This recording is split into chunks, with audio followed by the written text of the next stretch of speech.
تركايه وحكايه. تابعونا علشان دايما تعرفوا كل جديد وتنورونا الحلقه الجايه والرحله الجايه. يا شباب، حلوه الرحله؟ حلوه الرحله؟ تطلعوا تاني؟ تنورونا. شير بقى لاصحابك. لا هنزل لك دلوقتي. انت اتصورت باللايف جاكيت. الله ينور. طب انت غيرت ليه الضفادع البشريه دي؟ كانت جميله. نور الدنيا. صح، عند الحكايه وحكايه. نورتونا. في الرحله النهارده انبسطت معانا؟ لا انبسطنا كلنا اخر انبساط، والله رحله جميله جدا، ويا ريت كنا نقعدوا كلنا اكتر من كده، نفسنا نقعد اكتر يعني. الرحله جميله يعني، بالذات في الصيد هناك في جوه البحر، الصيد جميل. اصطدت بقى والدنيا حلوه معاك. 100 100. وبعدين كمان الصور، خدنا صور تذكاريه جميله جدا، والرحله جميله اصلا، وفي تقديم مشروبات حلوه برده يعني، بيبقى جو عائلي حلو. حتى برده لو برايفت او رايح لوحدك مثلا، شجع اي حد يروح برده رحله خاصه حلوه يعني، او لو مع حد مع خطيبته او كده، رحله جميله يعني. انبسطتوا معانا النهارده؟ انبسطت صراحة، الرحلة جميلة. ايه تكررها تاني معانا؟ هكررها صراحة، كل أسبوع أطلع معاك. خلاص كل اسبوع احنا مستنيينك بإذن الله، مع تركاية وحكاية مع مراد محمود. يا رجاله. يلا يا محمد. ما سوا ولا ايه؟ ميه حلوه؟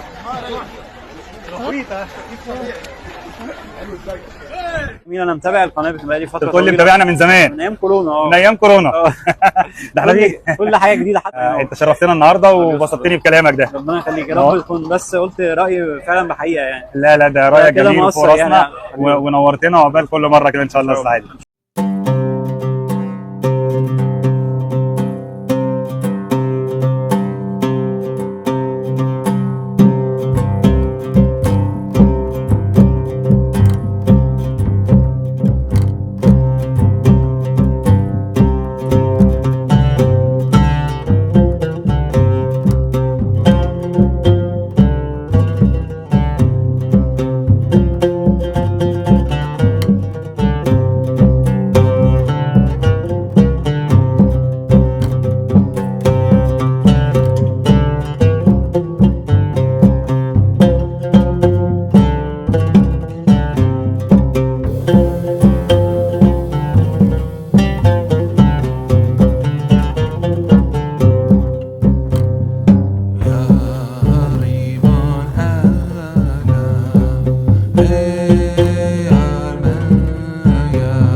كررها تاني معانا؟ هكررها صراحة، كل أسبوع أطلع معاك. خلاص كل اسبوع احنا مستنيينك. بإذن الله، مع تركاية وحكاية مع مراد محمود.